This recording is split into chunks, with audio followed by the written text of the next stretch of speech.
మహానాడు జరుపుకోవడము చాలా సంతోషము.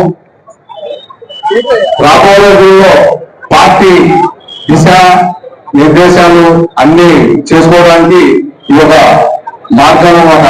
పార్టీ విధి విధానాలు ఈ కార్యక్రమాలు ఏర్పడుతుందంటే మనము గ్రామ కమిటీలు, వార్డు కమిటీలు, బూత్ కమిటీలు, టౌన్ కమిటీలు, అసెంబ్లీ కమిటీలు అన్ని చేసుకొని ముందు పోతాము.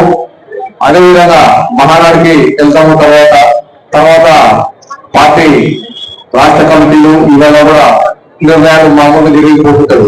ముఖ్యంగా ఏంటంటే మనం తెలుగుదేశం పార్టీ కార్యకర్త అయినందుకు అందరము గర్వపడాలి. ఎందుకంటే చంద్రబాబు నాయుడు గారి నిజంగా వ్యక్తి నాయకత్వంలో మనమందరం ప్రయత్నిస్తున్నందుకు మనమందరము తెలుగుదేశం పార్టీ తరఫున ప్రజలకు ఏదో విధంగా ప్రతి కార్యకర్త ప్రజలకు సాయం చేస్తూనే ఉంటారు.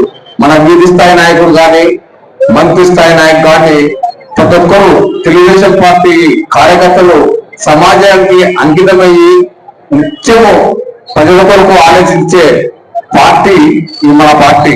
కార్యకర్తల్ని కూడా మైండ్ సెట్ చంద్రబాబు నాయుడు గారు అలా తయారు చేశారు.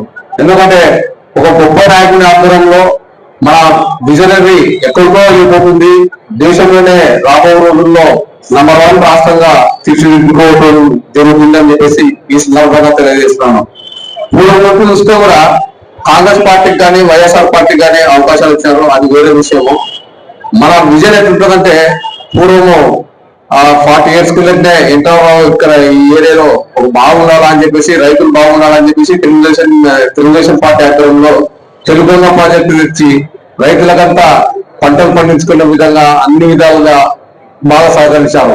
అదే విధంగా ఈ జగన్మోహన్ రెడ్డి ఈ నంద్యాలకు ఏం చేసినాడంటే ఇక్కడ అక్రమంగా ఒక ఫ్యాక్టరీ పెట్టి లిక్కర్ తీసుకొని ఈ ఎస్పీ రెడ్డిదే ఎవరో ఉంది కదా లిక్కర్ అది సజ్జల శ్రీధర్ రెడ్డి ఈ నుండి ఈ దుర్మార్గాలు స్టార్ట్ చేశాడు. డబ్బులు మద్యం మాఫియా అంతా మొత్తం ఇక్కడనే కేంద్రంగా పెట్టి చేస్తున్నారు. అది తేడా.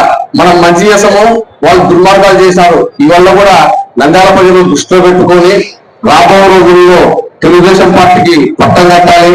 ఈ నియోజకవర్గానికి ఎంతో చరిత్ర ఉంది.